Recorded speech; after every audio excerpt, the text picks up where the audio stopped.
When the members feed you, you will find out that your stomach can contain a lot more food than you believed was possible. Now, missionaries who go to Tonga and Samoa have developed a technique which has bled over to Italy, for which we are eternally grateful. It goes like this. You just rock back and forth to settle the food down in your stomach and compact it in there. And if you do that, you can fit more food in. And then you go home and go into food shock and just drop dead on your bed for hours. Because dinner comes in courses. Usually they'll start with something light, a few cheeses. You'll get to the house and they haven't started cooking yet because everything has to be fresh. So you talk for 10 minutes or 15 minutes. And then the lady of the house will go into the kitchen and start cooking. And the wonderful smells start to come out.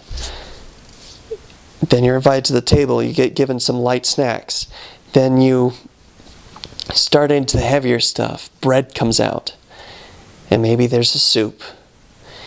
And then comes a massive plate of pasta, just when you're starting to feel a little bit full.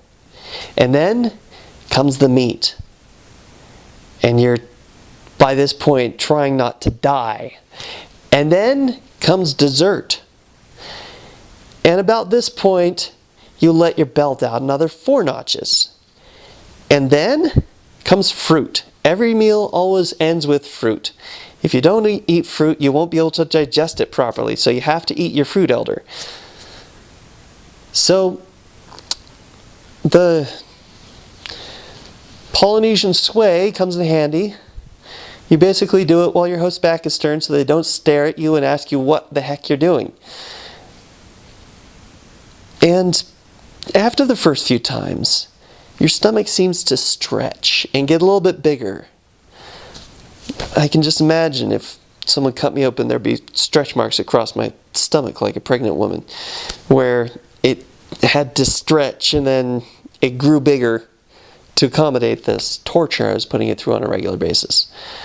But it's worth it. Nobody cooks food like Italians. If you go anywhere in the world, you'll find an Italian restaurant. Pizza is everywhere. Because, quite frankly, it's heavenly.